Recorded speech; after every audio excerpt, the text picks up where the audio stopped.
なもタッサバガワトアラハトサンマサンブッタッサナモタッサバガワトアラハトサンマサンブッタッサナモタッサバガワトアラハトサンマサンブッタッサブッタンダンマンサンカンナマッサーミ。Good afternoon. So this is last one of this year's Sunday talk. I just counted. This is the 13th one. And originally, the suggested titles were circulated. The original title was where was the human dignity is the human dignity found in IT dominating or AI dominating society, something like this. And I thought, oh, this is probably interesting theme to reflect on.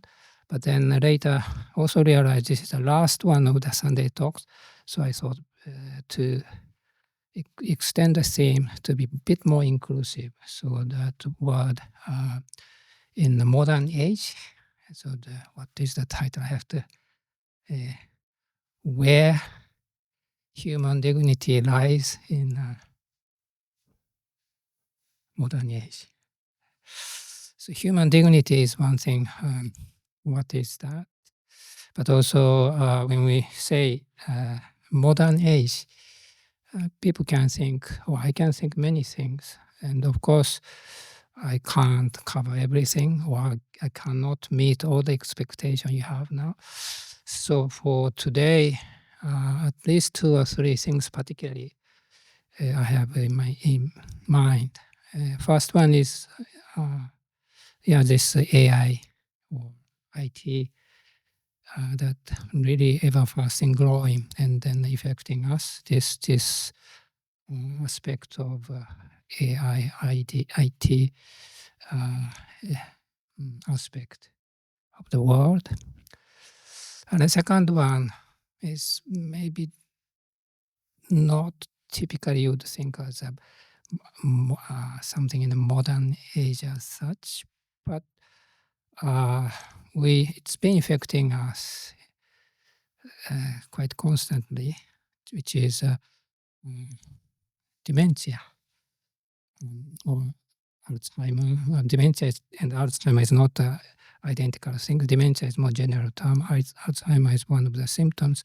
And yes, dementia probably throughout the human history we've been experiencing, but because of the lifespan of the human beings is getting much longer, so people with dementia condition we see or we look after or possibly we become. So it's a possibly tricky or threatening aspect. So I wanted to include this. And I'm not sure, depending on how time goes, also the word modern age, but at least when we reflect on how is the world now, it's really getting more and more the element of conflict. Conflict is probably the right word, but uncertainty, changing, very fast changing. It is connected to do with the computer IT kind of world too, but just not limiting in IT areas, but just nature of the world, society in general, so fast changing, and then often we suffer the sense of being insecure, uncertain, where we find safety, we find something with reliable, something similar to this. So that's for now I have in mind. And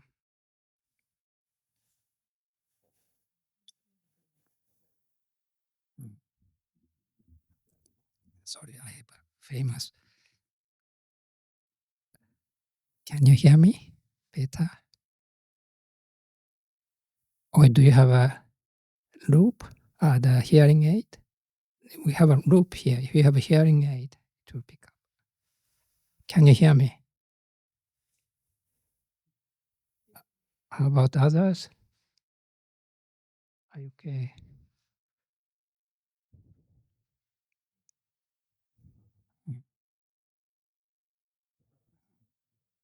What shall I do?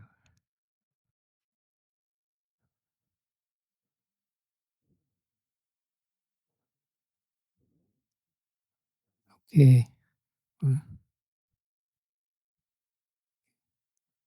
Okay, I'm very sorry. Of course, I want to satisfy everyone, but sorry, I need to carry on. And anyway, still, if you cannot hear me well, please just give me a sign. I try my best. I'm famous for what's the word? Having not having enough voice. So the reminder request is necessary. Yes, the first in terms of modern age AI or IT, and when you see that many things now you can do by the support of AI, IT, and can't think of. Well, I have one example. Recently, I've been not extensively, but a little bit of translation work of Lumpur Meadows' Dhamma words. And also I have to say, so yes, I wanted to do a good job, and I want to really convey what is said, what he said, and also I wanted to present in a very good Japanese. And I thought, I think I'm Japanese, and my skill in writing Japanese is better than the average. This is my conceit, sorry, mana. So when I see the Japanese translation, other translations too, I'd be very difficult person to satisfy. And so the same thing when I do myself, I have to do back and forth and struggle. And now, so AI or ChatGPT's translation, and until recently, I didn't think about it. And quite some time ago, when I see the English translation of Japanese language, almost always, it's almost like entertaining, very funny. I think in between, among the European languages, English, French, Spanish, German, those languages, probably it's a similar grammar and then word rules, vocabularies, so probably less complicated. I believe that computer's translation has been much better. But Japanese is not a European language, or even Chinese is not a European language, but the huge population all over the world, and the market is big. So I could see the development in this area in Chinese language must have been better, while Japanese population is big, like almost double size of UK population Japanese has, but language-wise, it's quite isolated from different other language groups. And also, with the nature of Japanese society, somehow Japanese know how to live without knowing English language. So that's why probably development in translating other languages, particularly English to Japanese, was probably slower than other languages in the world. So the result was another funny translation, amusing, the kind of uh, feeling satisfied. Yes, this is a human area, to that kind of, or my area. And I just recently, I was doing the same. I was doing the same thing, translating just a few lines of Lumpur Meadows.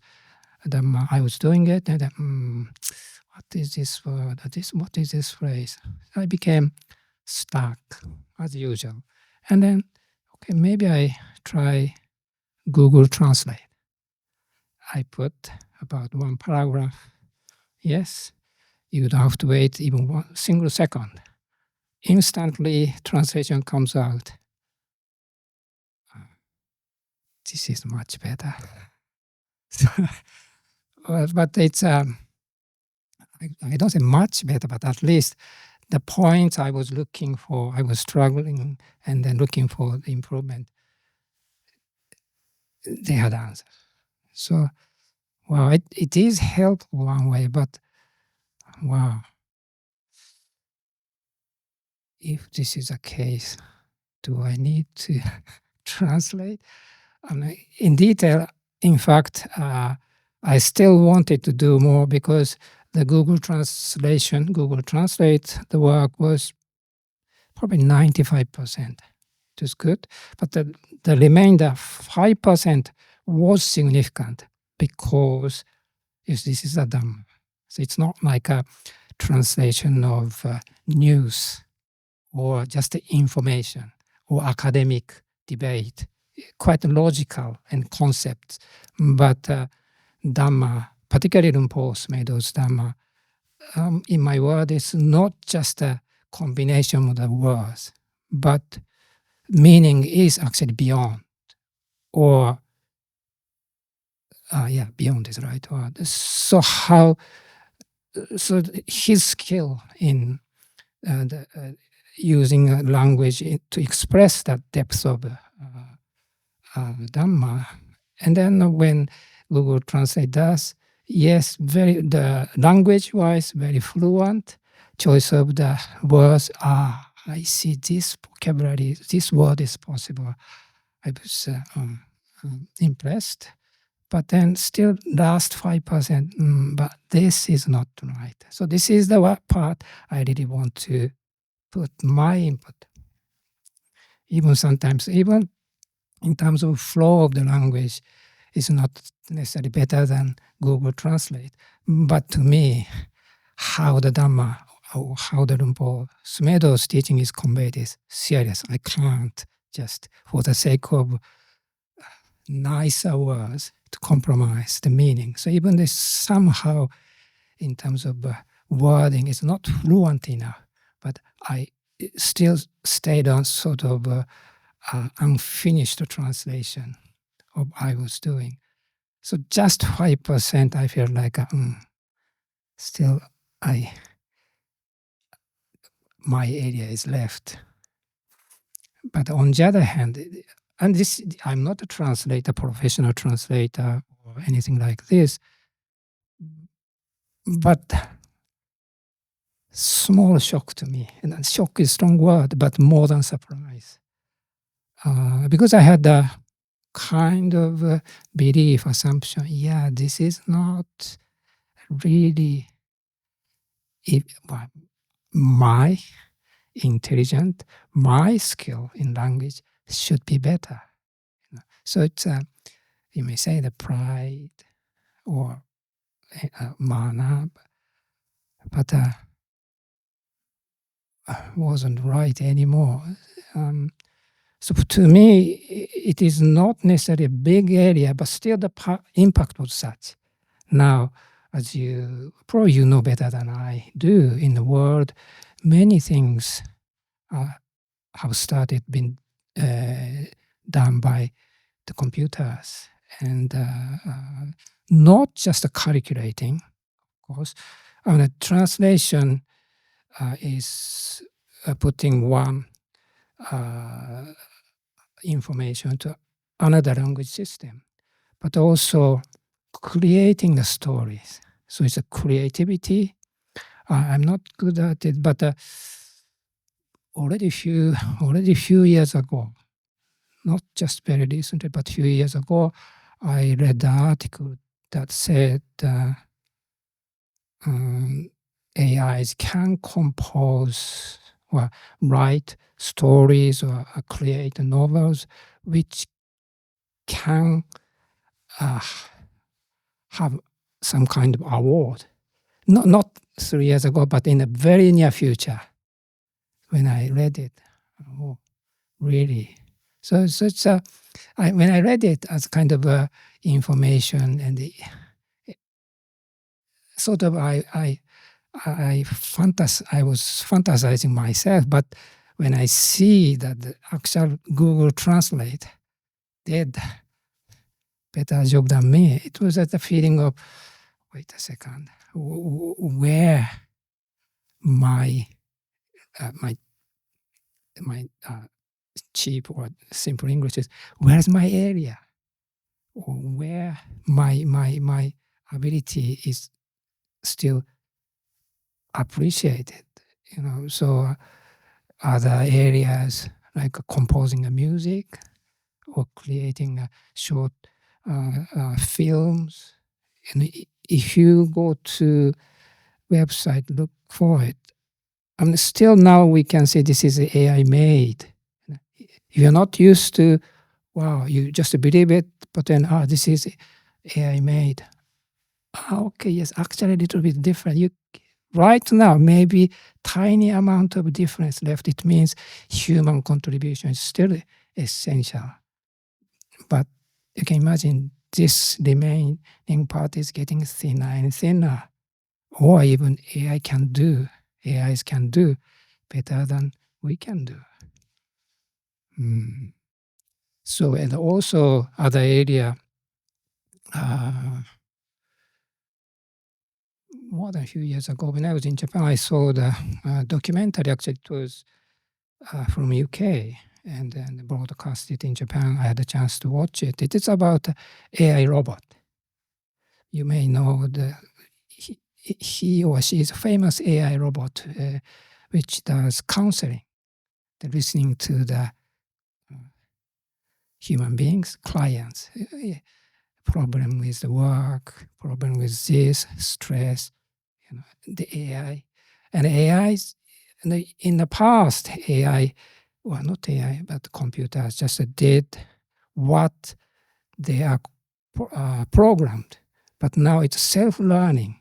So initially, maybe it knows small amount, but through practicing, meeting with people, receiving more information, the response to the person becomes better and better. So in that broad program, actually people started to like him or her. And it's a very cute robot. And then response and the voice and everything made very lovable, but also the examples of how the robot answers a question or listening, or there's a good pause.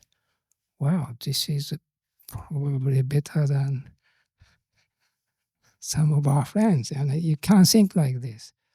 And so actually people liked it. That's why it is broadcasted. So even the emotional part, if I just extend the subject, emotional part can be supported by or covered by AIs. And probably many of you know that recently someone fell in love with the AI virtual human being. And then in the end, he killed himself. It's a very sad story. So this fact itself, we can think a different question of how we manage the AI function. What is our responsibility? This kind of things, another theme.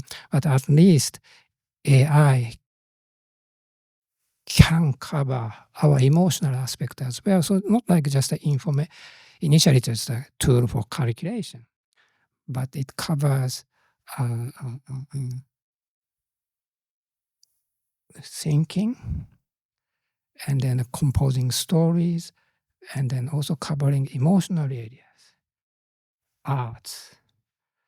Also this, and also one more example, one or two more examples, just to think of how our area is getting narrower. Um, this is even before AI. I believe that the chess, you know, human game, but many years ago, actually, computer was able to win the world champion. And then shogi, this is Japanese chess. And actually, the professional chess shogi players, they learn from what computer answers.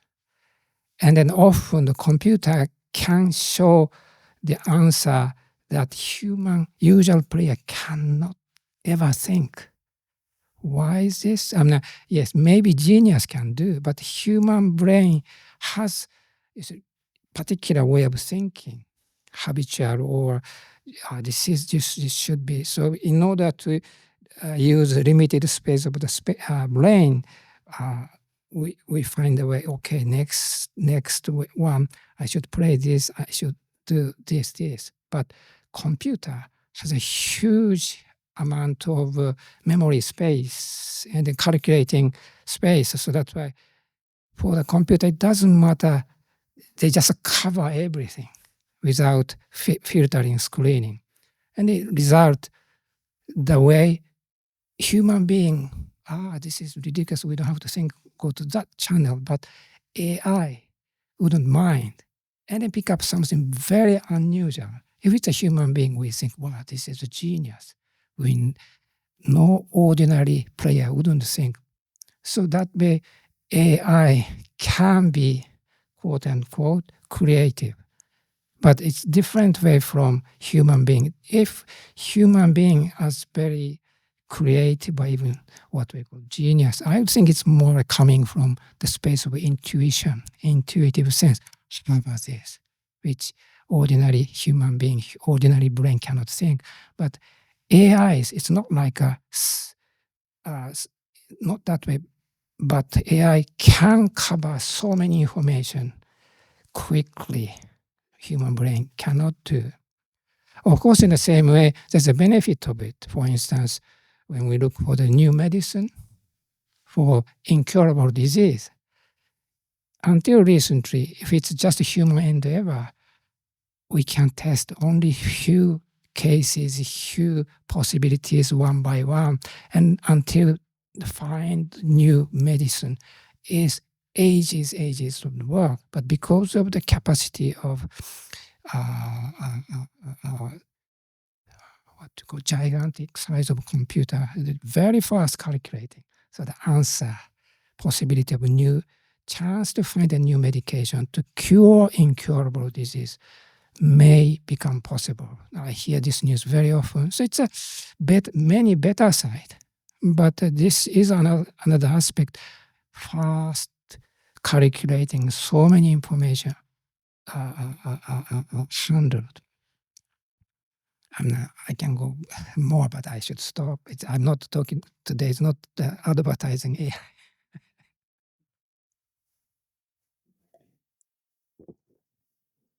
So the feeling is, if AI goes like this, where like my experience with Google Translate. Yes, like over 100 years ago, 150 years ago, when Industrial Revolution happens, because of the Industrial Revolution, human beings possibly became freer from physical work, physical labor, so that we can enjoy the life. We have more free time, and then it felt like intelligence we have is the sort of human specialty. Maybe we had that. I'm just oversimplifying, maybe, but that perception we had since industrial at least a revolution. But now, having come to this AI age, what is actually, we can say this is what human being. So this is the, I'm not sure the dignity is the right word or not, but what we can say, yes, whatever happens, this area may be covered by the AI, this area may be covered by very sophisticated machine, that part maybe, but what would remain as, let's say, meaning of a human being, each of us. So that's, if you think, can be depressing, threatening, but it's, I think it's good to reflect on this. Now, I have to say, the way I talk is quite possibly oversimplifying. So if you do not agree, please forgive me. But the world of what computers or AI, IT is providing us is, in one way to say, is multiplying, dividing, or adding,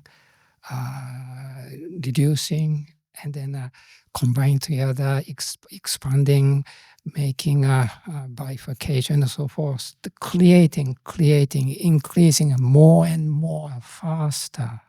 So that's a, yes, maybe I'm exaggerating, but one particular aspect of what computer does, and lots of possibly benefit to us, but also lots of information, lots of impact. So we feel like dismayed and then getting less confident in our human ability, human function. So this is how I see the what computers function, making and then adding more. And typically,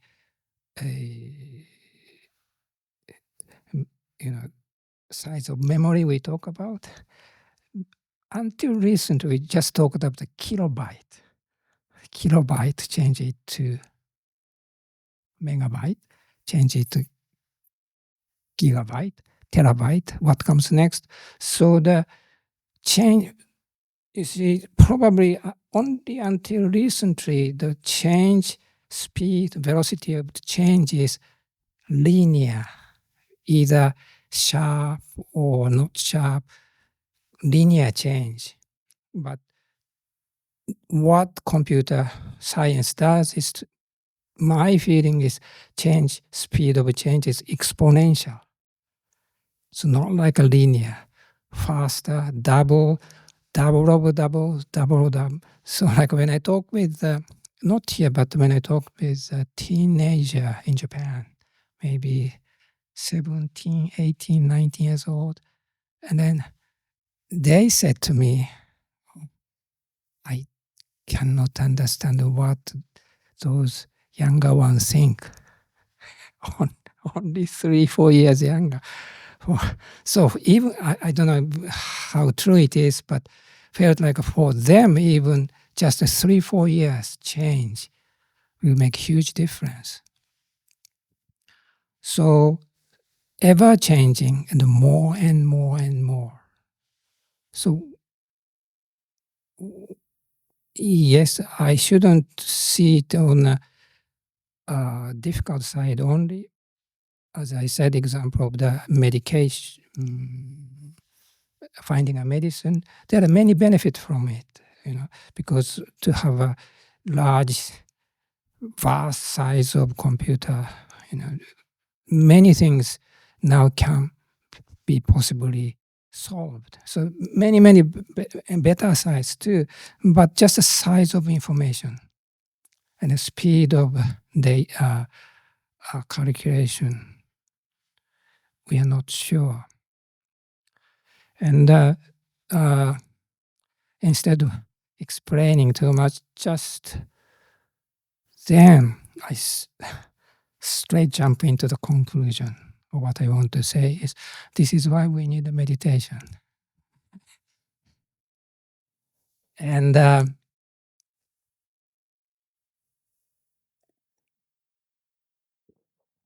course, meditation can mean many things. You can think many things. But a few days ago, Tuesday, I think, Lumpur Smedo gave a Dhamma talk in a temple. And at one point he said this: silence is not experience. Consciousness is not experience. This is very much typical Lumpur's teaching. Can be challenging phrase, at least to me. Oh, what?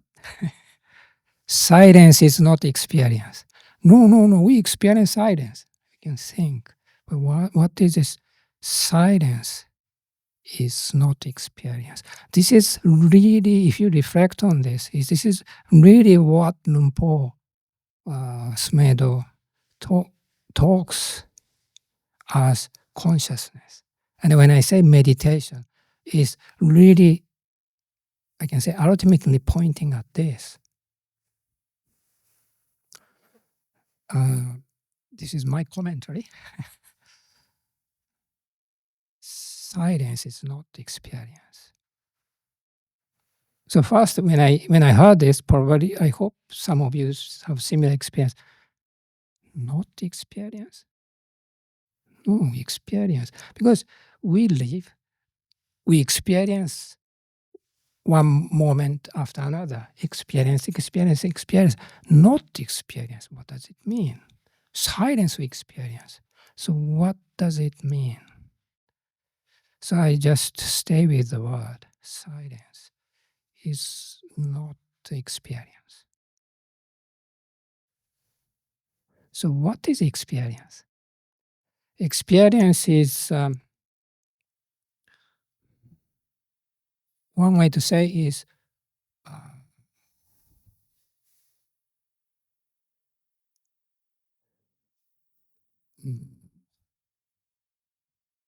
what I have to use the word experience. Through sense doors, each moment, through eyes, ears, nose, tongue, and so forth, we experience moment by each moment. Experience. This is how we live. This is how we experience. We think this is how we live. But then someone says, silence is not experience.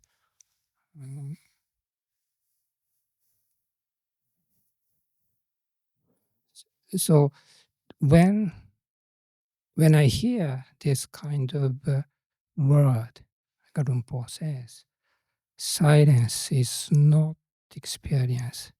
Rather than thinking, analyzing too much, I just leave it in my heart. Why? Silence is not experience. This is my explanation. Something stops. Because when we say experiences, yes, it is difficult to find the right way, but I'm experiencing. Kind of doing is there. Doing. I do, I hear, I see, but not experience. So that assumed attitude, assumed relate the moment kind of drops. And usually, yes, what next? I can't hear. What do you want to say? I know this. I can't translate. So that's mind is engaged in something or doing something. And then we can say we live, we experience. But silence is not experience. So my way of saying is, if I reflect this, something significant drops, and silence appears. You know, so in different way of saying is, we are constantly engaged in some experience, each moment after another, doing, speaking, seeing, and so forth, but not experience. And we doesn't mean we become dead or we become unconscious. We still awake.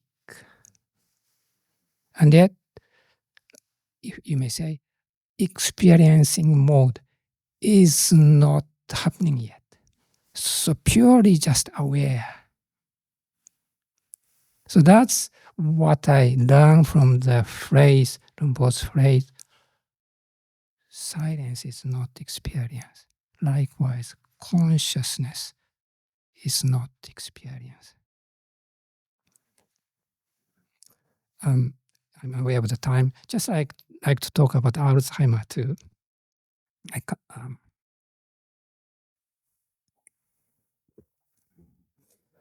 Alzheimer, or actually dementia. Just to make it precise, the dementia is a condition, and then can have different causes. Alzheimer's is one of the causes. Other one is vascular. Other one's Pick's disease, and so forth. But Alzheimer is one of the major cause for dementia. That's why we say Alzheimer. But more precisely speaking, dementia is the right word. So dementia, as I said, it's a human experience, nothing new, but it's affecting us. And it's our life also can be a fear if we become. This is a quite essential question. If we are okay even now, okay, quote unquote, but one day later, who knows, we end up in a dementia condition. Is it a frightening idea? And when was it? Over 10 years ago, I was invited to give a talk in Spain, one of the universities. I wasn't sure what I was going to talk. I was just invited for the Dhamma talk, and I went into the hall. About this size of hall, fully packed. I was surprised. Even some people wanted to come, but security guard said, no, health and safety, you can't come in. Why did it become so popular? I was surprised. And then the lecturer who organized the gathering gave me a theme or title, which I hadn't been given. And when I arrived there, something like, oh, Venerable, could you talk about this? She said, I announced the theme as this Alzheimer and mindfulness. What? So my guess was because of the interest or possible concern about the future Alzheimer condition or their family's Alzheimer condition, and then having heard mindfulness can be a cure, or can mindfulness protect the Alzheimer or dementia condition? Probably that became a cause for my talk to become so popular. Of course, I couldn't talk. It was 15 years ago, so I didn't really think this theme closely now. So I kind of went around, and I don't know how much the audience was satisfied, but at least that made me think. Since then, I started to reflect on actually Alzheimer or dementia condition. What is that? And what if it happens? That's challenging question. Started in my mind. And later, it happens to my mother. She died 7 years ago, but last period of her life, she suffered Alzheimer's condition. And as you know, it wasn't easy. I lived here, but occasionally I went back to Japan and supported her. Not a long period, but few months. And yeah, I mean, quite a challenge. And was something like night time. She goes to bed.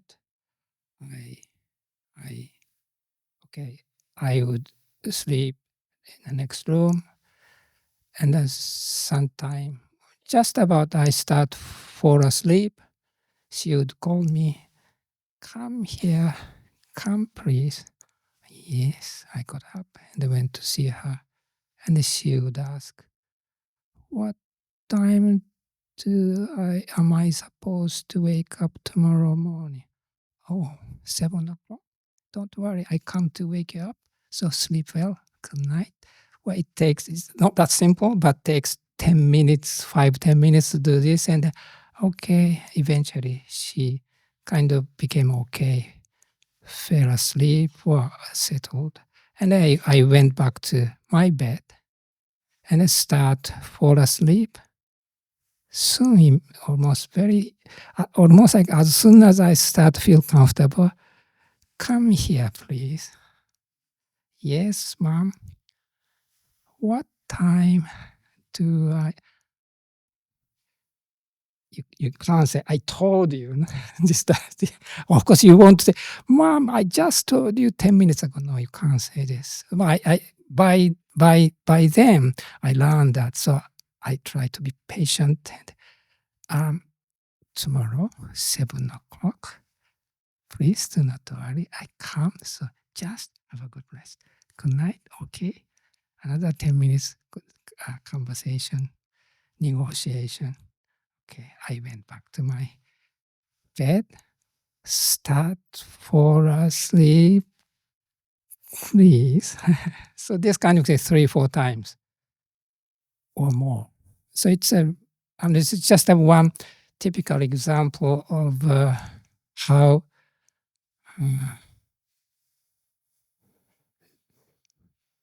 not normal. I mean, between us, this is impossible. You don't have to do this. Once is enough, and everything becomes clear, and we can move on.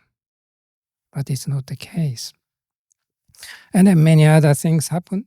But when you think of dementia, just the medical term, medical information, knowledge, BPSD, behavioral psychological symptoms of dementia. So this, dementia people, they walk around the neighborhood and become lost. Or like my mother's case, daytime, nighttime, just daytime, more drowsy, sleeping, nighttime become very active. So the daytime and nighttime distinction become unclear, or emotionally more agitated, fear, anxiety. So this kind of area, behavioral, psychological symptoms of dementia. So this is the area not only the patient himself, herself, but actually the family or the carers would suffer from. So it's a really challenging aspect of the dementia person.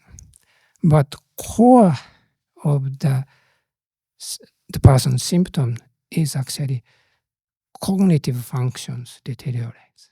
Everybody knows memory loss is the most distinctive symptoms, and we notice, this is not right. She or he is getting something, dementia. So we think the most typical aspect is memory loss, but actually it's more loss or deterioration of cognitive function, like a time and space, who, where, what, when. So that becomes hazy. That which for us, we don't have to think. It is so obvious, so clear. We never question, why today? And you think, is it Saturday or Sunday? No, that's fine. But what is this?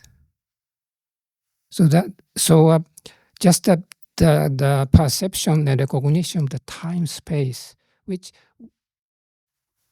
we never question, becomes hazy, unclear. And when we think of this is very frightening. Because almost like if I say, we would think this, we can identify ourselves with like a sense of I even. And one time with my mother, this many confusing, challenging, frustrating, difficult moments, occasions I had with my mother. But one occasion I remember, this similar to the cases I mentioned earlier. She was in bed, she woke up, and then she just looked at me and said to me, what would happen to me, with a very clear sign of anxiety, worry, even fear. What would happen to me? So this, when I heard this, or when I saw this was different from answering to her question, what time do I get up? Well, it could come from the same place, but what she felt, I sense, was just a really basic fear of sense of I am here now is not certain anymore. What this is, where I am. I repeat again in front of you. These we don't have to think. This is so obvious. That's why we never think, and we can't imagine not having it, to lose it. But now, sense of time, place. So from there, she said, what would happen to me? So her facial expression was such. Okay. So I can't just say, don't worry, mom, don't say silly things. I couldn't do this. So I had to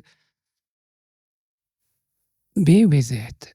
And I knew it was not about explaining things in some logic or anything. But so I don't remember exactly how I had to do, but something like I just settle myself. And then actually sort of receiving what she was saying to me, receiving what she was feeling and what she had to say to me.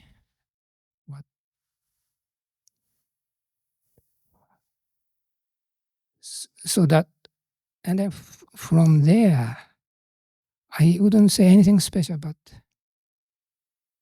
gently, but also in a family, mom, it's okay, don't worry. I mean, it's a very simple word, but I'm like, okay, in word, I only can say this, but this was, I felt what only I could do, and also I had to do. Don't worry. But it's not like don't worry. No, just really relating to where she was, where she came, where she is or where she comes from. And then I feel scared. Can I say anything? That's true. So I need to settle down with that sense of, wow. And then slowly to find a space. Well, I'm just retrospectively saying this, but in the moment I do not like thinking process, but just waited for the word to come out. And then, Mom, don't worry, it's fine. Yeah, she became okay, but I have to say, anyway, the dementia patient, the mood changes, worry changes, whether what I said, how I was helped, or she simply moved on, I'm not sure. So this is a very different example, but when our, let's say, human dignity or meaning of being human is challenged. So what's happening? Okay, and where, how is it possible? How to cope with it, or is it possible to cope with it? This is, since my experience in university in Spain. And maybe that lecturer was kind of expecting mindfulness practice. The mindfulness practice can mean, it can vary. So people think maybe by doing mindfulness practice, or you can prevent dementia condition to happen, or when you're having it, maybe it prevent it from getting worse, progress. They hoped it from me, but I didn't have any knowledge. I didn't have any experience of it. And even now, the people say, "Well, by meditation, can you not having a dementia?" I do not know. Sorry, very disappointing. But then again, come back to the issue of meditation practice. What we are doing, even if dementia condition might happen, can happen to anyone at any time, because we do not know, because of the how we live, or genetic condition, or unknown reasons, we do not know, but somehow to someone at some point it happens. Then we say what we can, what we can do, or what is our practice. So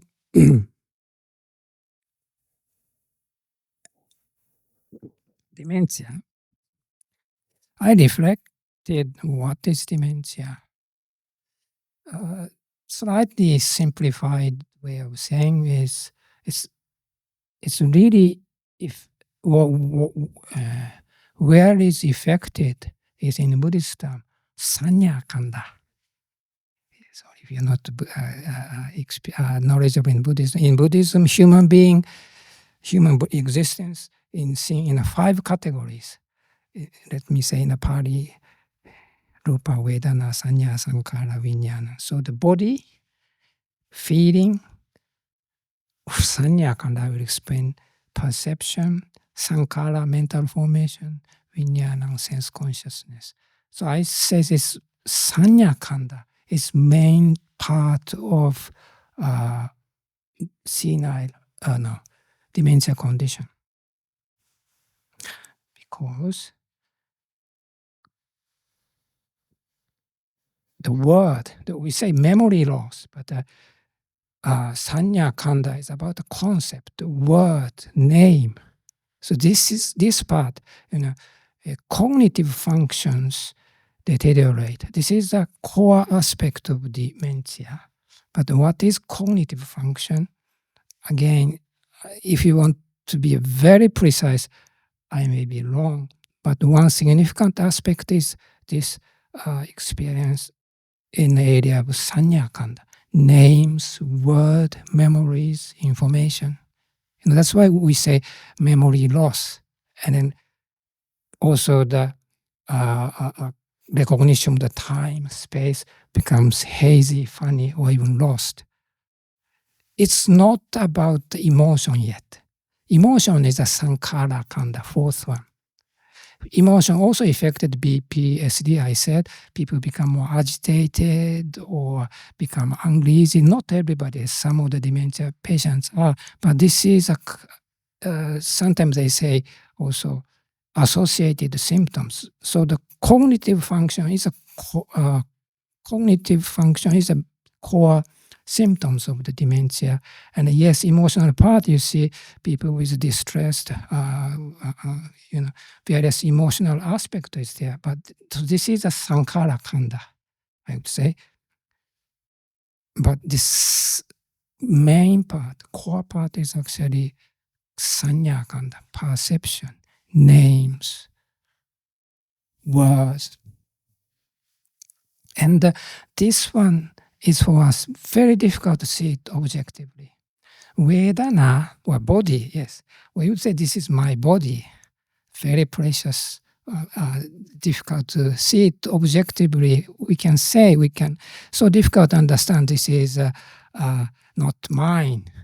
But at least we see, have some distance. Vedana feeling, nice feeling, difficult feeling. Yes, it's easy to become lost in there, but still, nice feeling arises. It's gone. Maybe this is impermanence, small understanding. Oh, pain is there, not there. We can observe. And the emotion, yes, more difficult. We become in the middle of the heavy emotions, stories, agitation. I can't give up. This is too much. Oh, I won't have this. Very intense, but still we can see this is, we can keep some distance, or theoretically, but sanya kanda is, in my experience, it's really so close. Word? Where?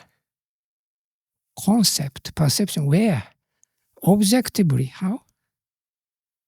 Because it's so close. That's why the sanya, function of the sanya kanda becomes unstable, unreliable. We become panic because it's so close, so never question. That's why Alzheimer condition or dementia condition is so frightening. Where is my integrity then?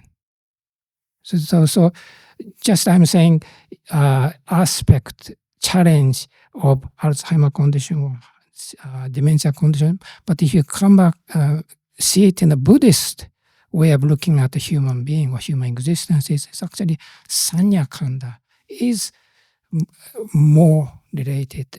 And actually, this is very difficult to see it objectively. Where is sanya kanda? You can almost say, oh, this is my Vedana feeling.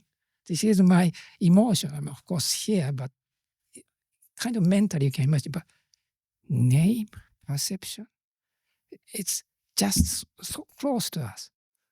So that's why when we lose it, when we can't trust it anymore, as for instance, dementia patient, it's really frightening. And then what we are doing, or what we can do. So, because the reason why I mentioned about these 5 khandas, what we are learning as a meditation, what we are learning as a Buddhist practitioner is okay. It's already 3 o'clock, so I like just jump into the conclusion. What we are learning is any of the 5 khandas we can't rely on. Form, body, feeling, perception, mental formation, sense consciousness, which compose our existence. But any of them, we say, if we identify with them or we become attached, we suffer. Anicca, dukkha, anatta, and so forth. So we know any of them we can't rely on. If we see it as this is the meaning of life, this is what anyway I have to rely on. For instance, sanya kanda. No. Even that one is challenged. So this dementia condition is very good lesson to tell us even sanya kanda, which is difficult to see objectively, but that one also not reliable.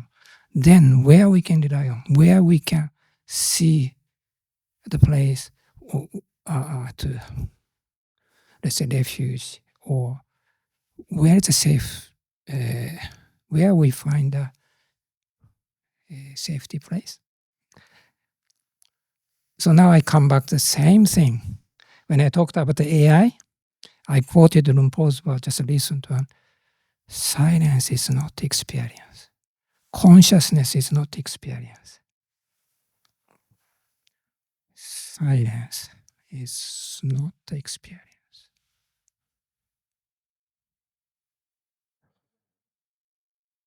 So if we rely on experience, we are not safe. In case of Alzheimer's, for instance, the quality of experience will fall apart or does not happen properly. Another word, experience means actually to do with 5 khandhas. So silence is not experience. So when we reflect on this quietly, silence is not the experience. As I said earlier, the sense of experience this and that drops. And as if consciousness itself or silence itself will be there as it is or on its own. Something like, if you like, when you think of the newborn baby, don't think of the past life or this pain, crying, relation with the mother. No. Just genuinely newborn baby, what we say, innocent baby. She or he doesn't know name, meaning, why am I here? Am I great? Somebody criticized me. What is the name? My name, her name. When he doesn't know, but genuinely aware. Genuinely aware. If you like, just like a beautiful big question mark. Or if you like, sense of awe. So this is, if we want to reflect what is consciousness, or sometimes Lumpos Medo used the word pure consciousness, pure awareness, pure in the terms of not falling into the area of 5 khandhas, not falling into the area of experiences. So just genuinely, simply awake. So you just imagine how the newborn baby is like, their mind, their consciousness is like. She doesn't know anything. He doesn't have to worry anything. He doesn't have to follow anything, but aware, awake. Awareness itself, consciousness itself. Same way, silence is not experience. Again, when we say experience, mind is already engaged in something through sense doors or in the area of khandhas. Then we are not safe.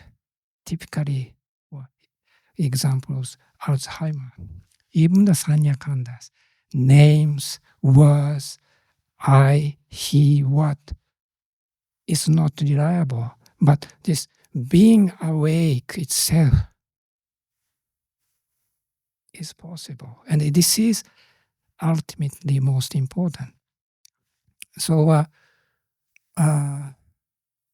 when we practice meditation or learning meditation, if we are just looking for reinforce something in five khandhas, finding a nice feelings, nice word, and so forth, this is just a practicing a samsara, practicing in a five khandhas. But what we really need to learn is free from the world of five khandhas. That includes sanya khandhas. So if you are learning what is awareness, what is awareness? Is awareness. Just repeat again. Silence is not an experience. Consciousness is not experience. When we reflect these phrases and what we experience, so that's we need to remember. We need to come back. We need to recognize. I stop here. It's a bit difficult to stop, but I hope what I want to say made some sense to you. Thank you very much. And yes, and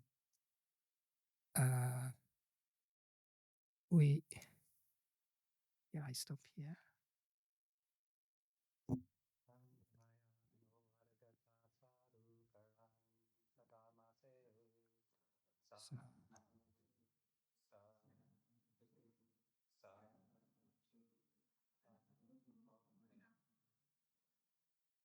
Sorry, I shouldn't end in a clear way, but so we have a tea break.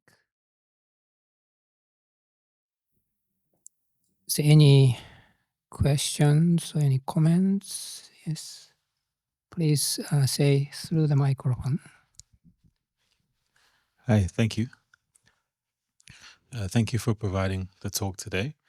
I wanted to ask you a question kind of based on a kind of a confession. I've been working in AI for the last few years. Yeah, no.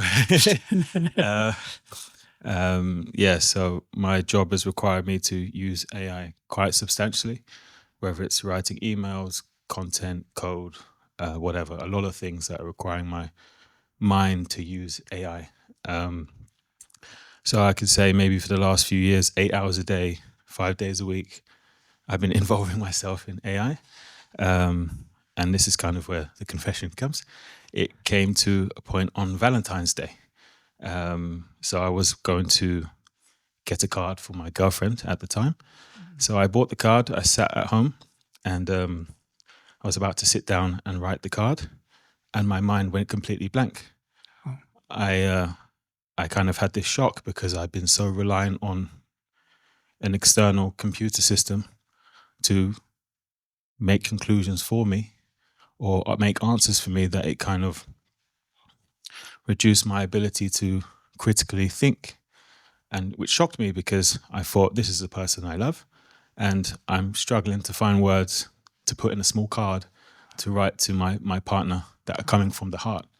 And that kind of shocked me a bit, and I say woke me up a little bit. So my question on that is really, in a world that's increasingly reliant on jobs to use AI, how do I maintain the balance between that and also my own critical thinking? Yes. Well, thank you very much. What a story.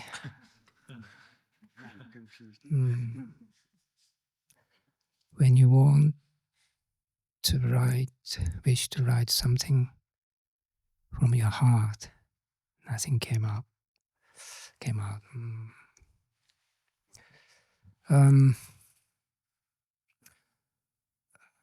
and say one or two things.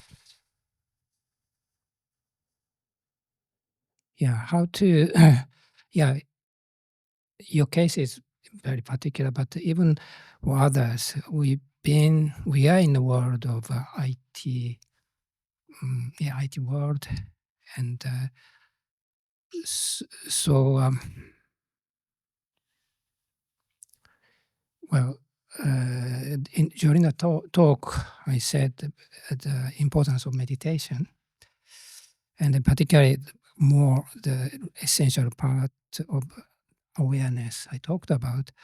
That's, you see, it's not like denying or dismissing the world of what IT brings or how IT affects us in a positive way, productive way, or opposite way, knowingly, unknowingly. And it's not like our meditation, our practice or a place of awareness. It's not about dismissing or closing a door. Rather, so I like to see is providing a perfect perspective. Yes, the world, I said many times, the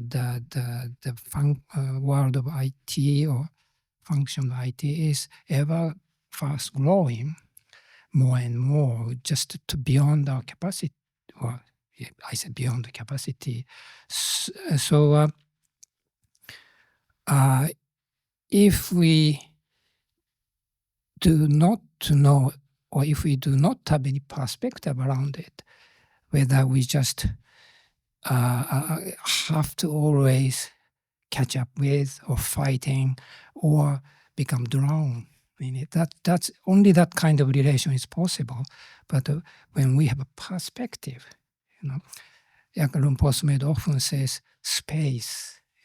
If we don't have any space, how can we exist?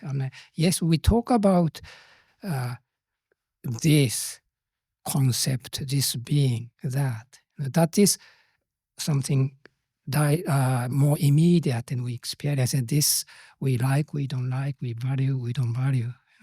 But all possible because of the space perspective, as to have them as a background.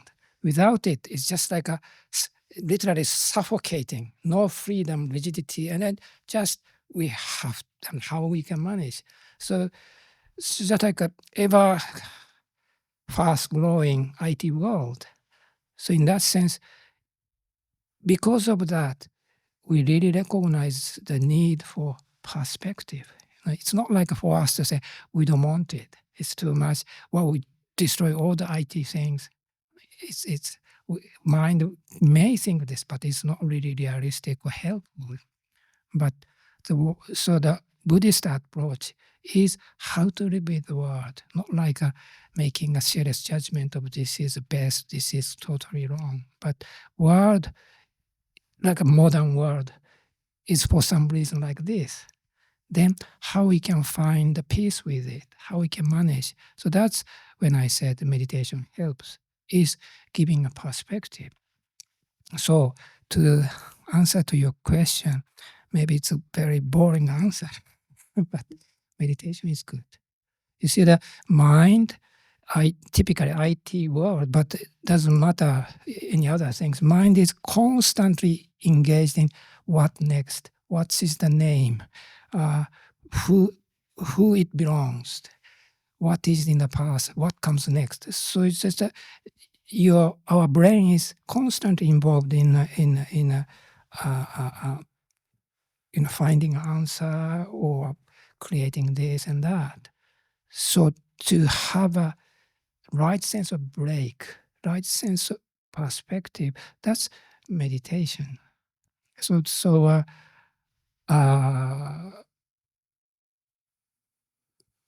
I would say to make it a habit. Doesn't have to be, and then you have to come to the monastery, have a long retreat. If you can, wonderful, but often it is not the case. But just even short period per day, just to regain the sense of perspective instead of 24 hours, one after another, without thinking, without knowing, engaged, what, how, next, who, which.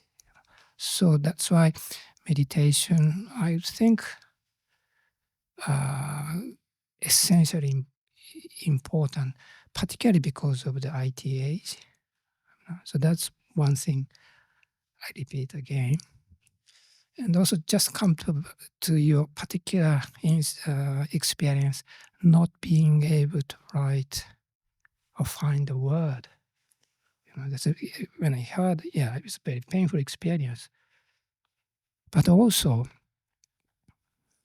I hope you don't get me wrong. It's good experience not to be able to find the answer. You see, we are always compelled, expected and compelled to find the answer, even as soon as possible, to prove, So, okay, now I cannot find the answer. This is very much human experience. And actually truth can be there.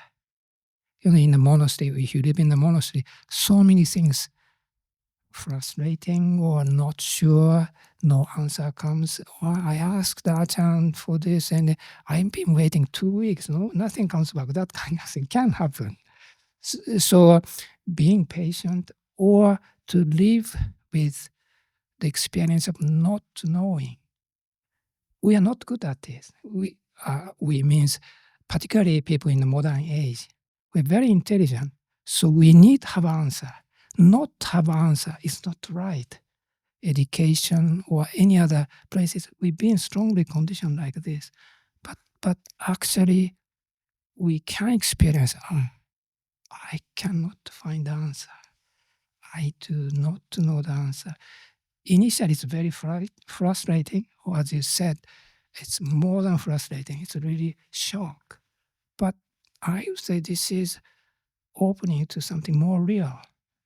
Even, some of the significant questions can take months to come out. And of course, writing a letter to your girlfriend, you don't have to wait 3 months. But if you cannot find the answer, wow, I can't find the answer. But you can wait. You can wait. What comes out?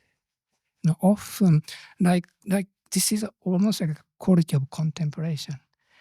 Digital mind wants to find the answer, yes or no, 5 or 7, or maybe 7.5.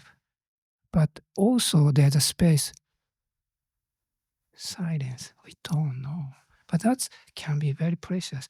It requires some amount of patience, even the understanding. But I would say this area we should not lose. Digital world is just filling any gap. Anything is unclear. Oh, this is a space we have to fill up. We have to make use of it. This is, I'm again oversimplifying, but this is a knowing tendency we have. But, I can't find the answer. Can be very, very important, And then that's the time, in fact, that became kind of awakening to you too. So just in general, we are really strongly conditioned to find the answer and have to find the answer. And as soon as, and better answer. So this conditioning may be necessary in certain circumstances, but it's not everything. And that when I talk about consciousness, silence, everything is actually not about this and that, but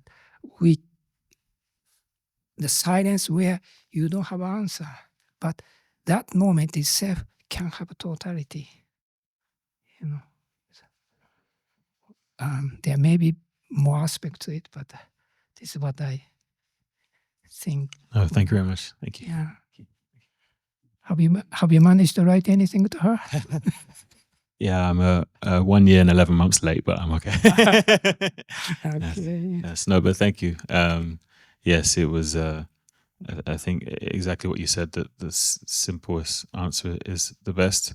I think that I'm so used to in work getting the answer immediately that when it came to a situation where I had to think and contemplate, impatience from maybe my work conditioning came into the personal life of, especially with the relationship of the person I love. Yeah. So it kind of made me step back a bit and think, hold up, I don't want to keep operating this way. Yeah. But thank you for the answer. Thank you. Okay. Thank you.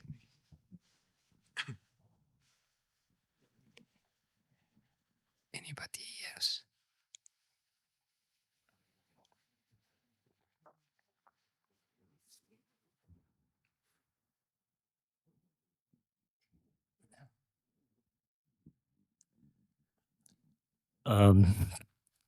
As a species, as an animal, Homo sapiens is an incredibly intelligent animal and can do incredible things and create artificial intelligence.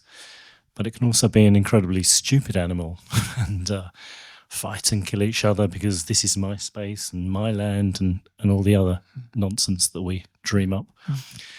So it seems to me there's a difference between intelligence and wisdom. Could you talk about that a little bit? Because we're all talking about intelligence, but without wisdom, it's not necessarily a good thing. Yes. Intelligence and wisdom. Wisdom in our language, Pali, Panya. And Rinpoche's word, I often I'm not okay. When he said Panya, Panya is in Thai, Mai tu, without suffering. So when we think, usually the word wisdom is like you need to have some knowledge or information, Buddhist terminology, terms, and this suttas or this way of practice. Yes, so it becomes information. So then you can't tell the difference between intelligence and wisdom. But Panya, wisdom, is actually non-suffering, without suffering. So when we have, wise word, you feel lighter, less suffering or no suffering. But the intelligence can complicate more. So the intelligence is maybe typically what we find in samsara, more and more of the world of becoming. But wisdom, in a true sense, is actually how to find a safe place or freedom from world of samsara. So this is when I think of word wisdom, I often remember Rinpoche's word Panya ku Mai tu. Wisdom is without suffering. We often think, really wisdom, our conditioning is to think, what do we want to know? What do we need to know? Then it is qualified as a wisdom. Or what's the difference from intelligence? Yes, but in a real direct sense, non-suffering. So then you see this is wisdom or just information or intelligence. This is one thing I saw. But also you said I'm a human being, a stupid. And in relation to IT or AI, which is ever developing, and it's frightening, actually.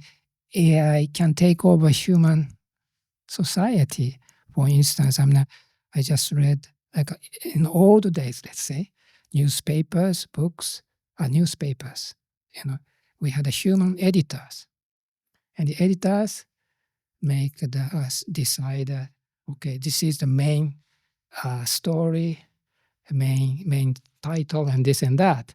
But now, at least if you go to world of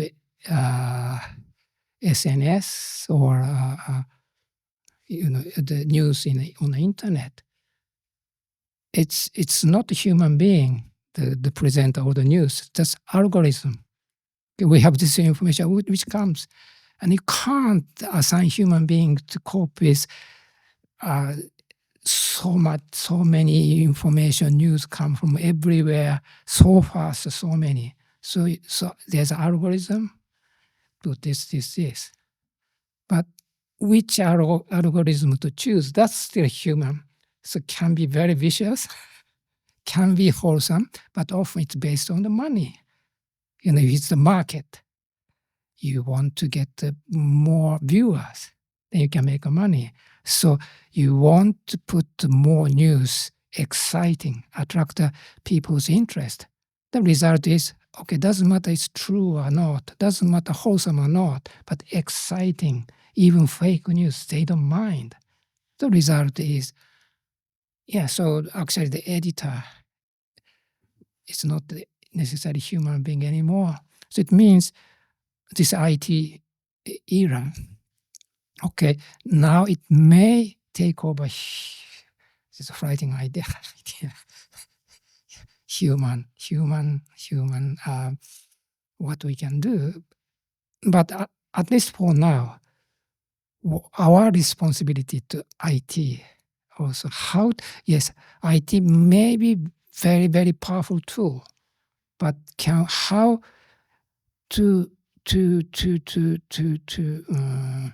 make use of it, either wholesome way or totally opposite, destructive way, also knowingly, unknowingly. So our responsibility is, so then question of morality comes. In the world, somehow morality is not a common word to discuss, But once we come to the area of like IT, so the morality, we can't bypass. So the first part of during the talk, I quoted the example of AI and dementia to say, okay, where is the human dignity? And yes, ultimately, what remains to us is this place of awareness, as I said. But when we see this confusing world, AI is one aspect, but really human being is stupid. And actually, typically, with nuclear bomb, how many times we can destroy this planet Earth? 100 times, 1,000 times, if you use all the nuclear weapon we have. So that way, human beings, we have a technology, but if we misuse it, we are able to bring a total disaster. So morality is a huge question now. So I talked about like an essential part of awareness as an essential part, but in terms of modern age, I really have to think this area of morality. And now I go to the more Buddhist way of explaining it. So really we need to pay attention. You may not like it, but pay attention to the area of the law of karma. Or different way is do good, refrain from the evil. This appears in Order Patimokkha. This was threefold: doing good, refraining from the evil, purifying the mind. This is all Buddha's teaching. This is Order Patimokkha. This is a really shortest form of Buddha's teaching. Well, it can be shorter, but this is one of the best summary of Buddha's teaching. So this is the three aspects. Doing good, refraining from bad. This is the third one is purifying the mind, or about meditation. This is first part I talked about awareness. But when we think of how to look after our being, how to look after human society, first two also very essential with this modern world, with the world of IT world. So, and then unfortunately, how I see it, we lost the confidence in this doing good. And then refraining from the evil. As I said, morality is not like such a popular subject, or just say old-fashioned, or morality, tell me mindfulness. I want to practice meditation, but taking a precept, that's possible.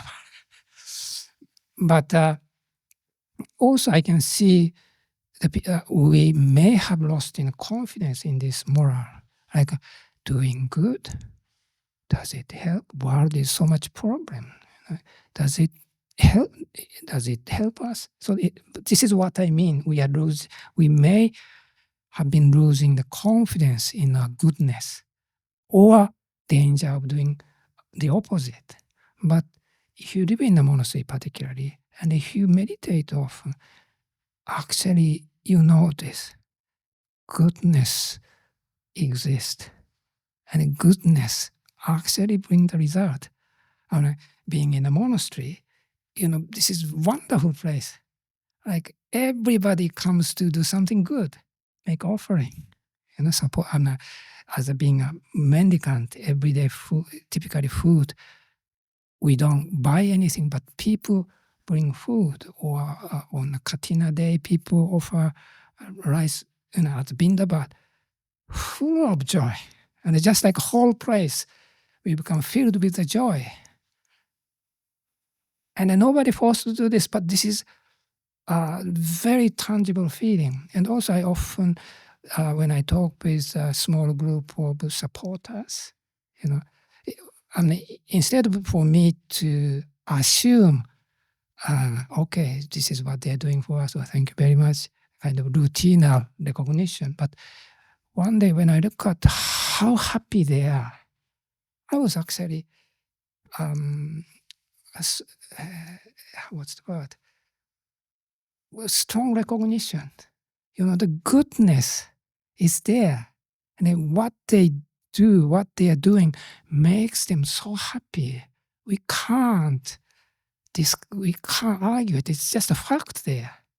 But somehow when we live in a, let's say, world in general, so many things we need to do, fight, negotiate, escape, and so forth. So that's why you cannot see these things clearly, rather thinking of the money, name, like this kind of things covers our experience. But here, fortunately, that element is minimum or nothing. That's why we can experience, I can see the goodness they bring. And then result of it, they experience.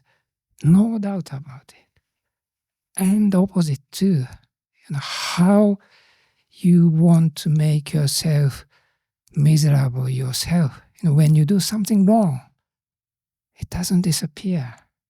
You don't have to wait for 10 lifetimes for something horrible to happen to us. But just when you do something unkind, unskillful, just immediately you feel not right. Again, if you live in the world, it's more difficult to notice it. But in the monastery, general tone of the mind is quite steady, not much complication. That's why happiness is clear. The other side is clear too. So when you do something wrong, result is immediately here. So why do we want to do something unskillful? To choose to be unhappy. So in that sense, for us to recognize the value, and we use the word morality or doing good, refraining from evil, looks like a very old-fashioned phrases, but this is really powerful. We should remember, we should come back. And then particularly this modern age, today's theme, this order patimokkha, doing good, refraining from the evil, purifying the mind. Is talking about awareness. This is all the Buddha's teaching. So it's nothing new. 2,500 years ago, Buddha said. And then in a Buddhist tradition, again and again and again, we learn, we passed on. Because it's variable and it's true. And now too, but whether we pay attention to or not, this is up to us. So, I'm supposed to answer your question. So, so your question about intelligence. And the first intelligence and wisdom, really intelligence, it's just about the let's say information or quote unquote clever. But what we need to nourish is true sense of wisdom. Does it lead to freedom? Does it lead to happiness? Or the opposite, wisdom, panya kumai mituk, wisdom is without suffering. This is, I always remember. And today's, I talked about awareness, quoting Lumpos Meadows' word, silence is not experience. Consciousness is not experience. This is a very good one to reflect. Just like my comment to the person before, instead of thinking to find immediately the answer, but just stay with the word, even if you feel a bit frustrated, but stay until the word, well, it doesn't have to be word, but something settles. So that way, wisdom is the place of silence, actually. And also, I like to emphasize again this doing good, refraining from the evil, purifying the mind, or different another way, slightly different but similar ways. Dana, sila, bhavana. Dana is generosity, sila is morality, bhavana is cultivation of the mind. And if you have a Theravada background, since your childhood, you may have heard thousands of times, but now for us to recognize its value, it's simple, but we have to be there.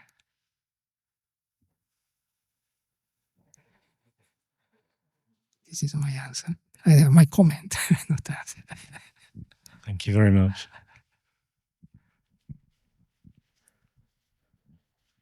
Yes.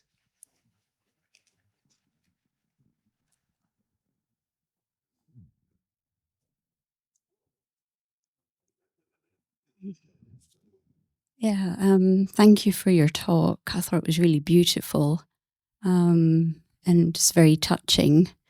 It was not just your words, but really, just what I felt, and what was transmitted, and also how you described, how you were with your mum, and just how you felt. And really related to where she was coming from. I don't think there's a question here, but more just how deeply I was really touched by it. And I feel that this is something that, where, AI, what it can't offer is that sense of feltness, and the depth.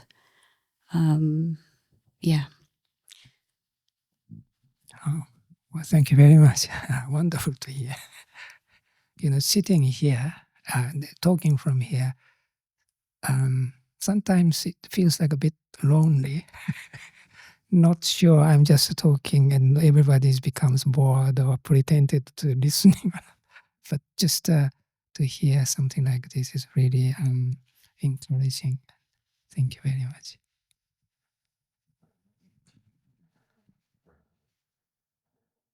Any other questions or comments?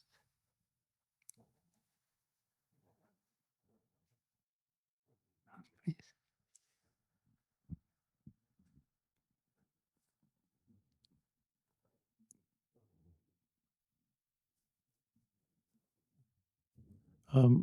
How do you think we can become more balanced with nature and the human world that we've desperately created? Well, big question.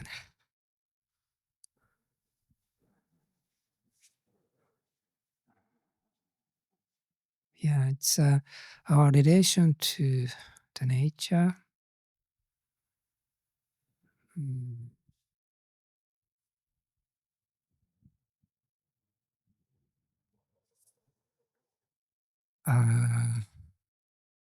what occurred to me right now is some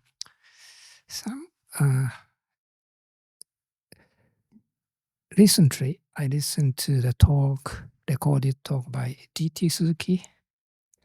You may know, you may not know, a Japanese Buddhist practitioner and philosopher who brought Buddhism to the West, one of the significant people in the Buddhist history in the West. He died in 60s, and actually his teaching is one of the important source of aspiration to Rinpoche Medo too. So, so fortunately, some of the talks been recorded, even recorded, and I managed to find on YouTube. And he was talking about the relation to the nature. And the title or context was like a difference between Western society or the West and the East. And Western society, possibly historically, to see nature as something to conquer or overcome. While in Asia, nature was not necessarily, or is not necessarily seen that way. So, like in the English way of saying is coexisting, but coexisting means like a two different entity to live together. But this is already sense of separation. So really, I can't say in depth, but what he was saying is really separating human being or we from the nature was already painful way to live in the world. I mean, good side is possible too, but one challenging side is that opposing each other, and then the relation is to overcome, conquer, but it's not necessarily. And so that came up to my mind, but then your question about how to live in a balance with the nature.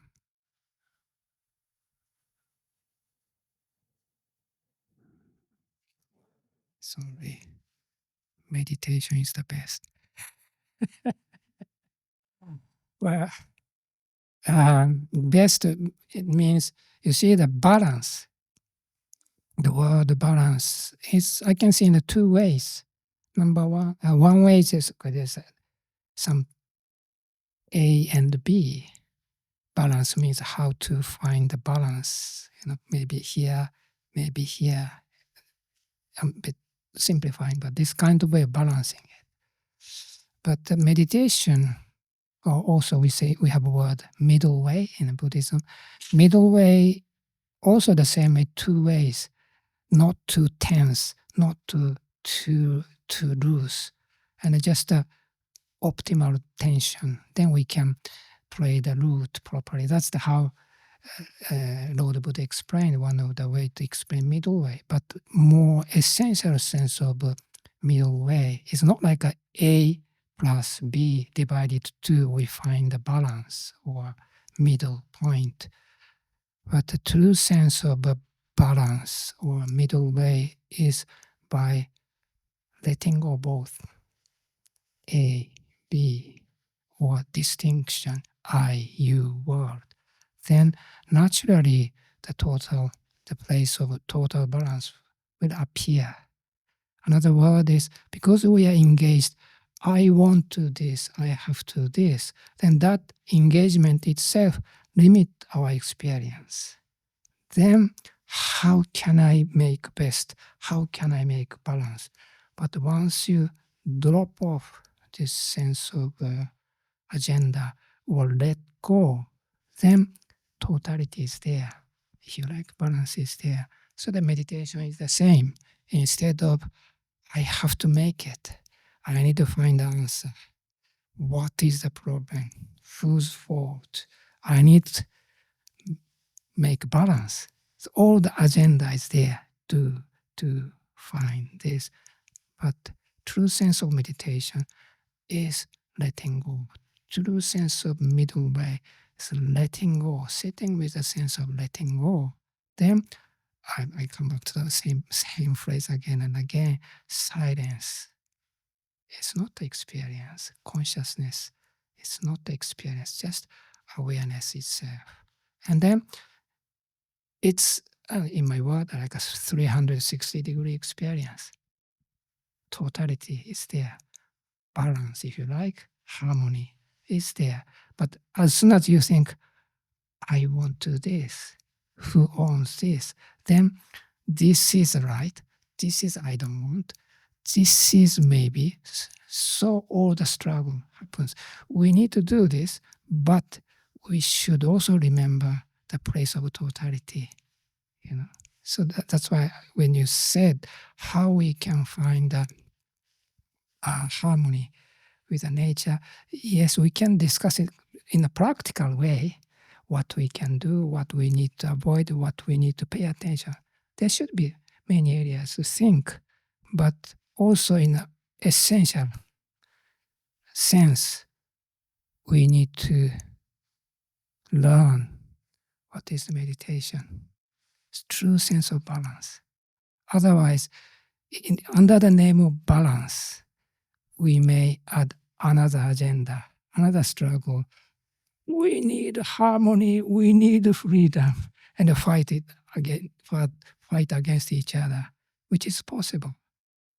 Of course, we can have different views, different ideas, we can discuss, but if they become everything, that's just painful. But we still remember the perspective, totality. This makes huge difference. That's why meditation, we always need to come back. Just a place of awareness where everything is possible. That is the place of harmony. That's the place of balance.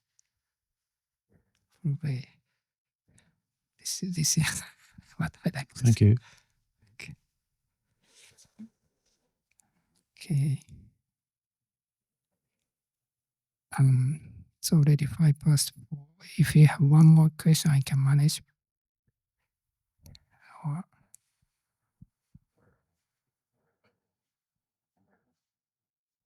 Okay. Thank you very much.